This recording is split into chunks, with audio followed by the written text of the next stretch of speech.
Our Youth and Prevention Services team consists of 4 programs: Youth in Transition, Education Liaison, Housing Support, and Mino Madzwin. Our team members use strength-based and trauma-informed practices when providing supports and services to the children and youth that we support.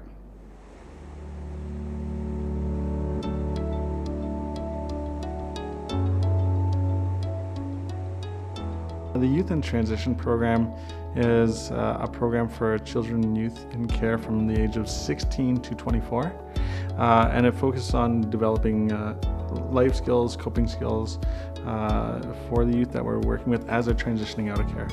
So our role as youth in transition work is focusing on those transitional skills of independence, not just dependence on an organization or dependence on different people, but independence, how to do things, how to reach out, how to talk to others. So the housing support program is really to help individuals that are having challenges securing housing. And it needs to be appropriate housing that's safe and affordable, and have the youth participate in the process so that they've already bought into it, because they're controlling a good portion of it, and we're just helping them navigate the system. You got to balance between helping them out and letting them have their voice. And hopefully they'll understand and be able to communicate their needs to a landlord, or understand their needs and know what the landlord can ask and what the landlord can't. So the goal of the Education Liaison program is to be responsive to the diverse educational needs of children and youth in care, and mitigating those barriers that are in place or have been put in place for Indigenous children in the public school boards. We are hands-on, supportive to children and youth in care, and we do that by providing and coordinating culturally responsive approaches, and we do that by collaborating with external resources and educational resources.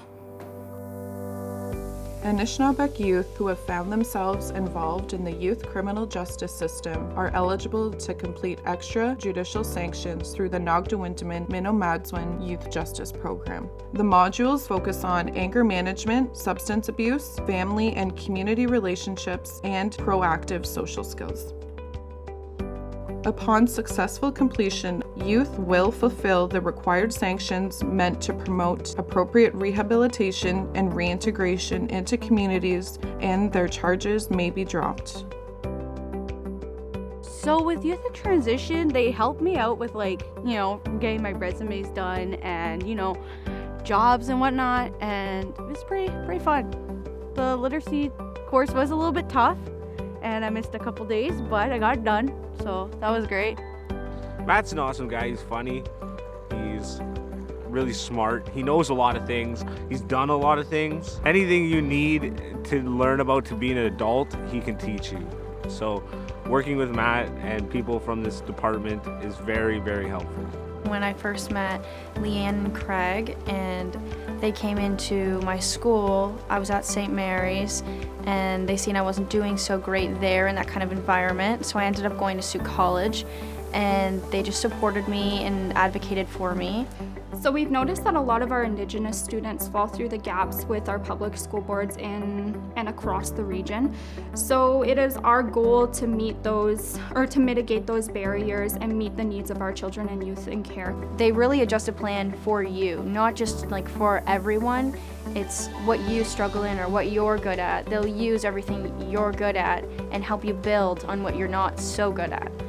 And in doing that, it gives you so much confidence to just be able to do things on your own. The point of the program is not to do it for them, but to help them and show them and encourage them to do it on their own or with support, so that way when they are out of care, they can take on these tasks as somebody who's had experience, as opposed to just going at things fresh without knowing about how to do these things. At the end of the day, they let us do what we decide. It's not like we have to strictly listen to what they say, so it's like they're listening and you know that they're listening. But they're also giving their advice, but not forcing their advice on you. I think it's important to be able to build a relationship with the youth, honor that, and make sure that their voice is heard.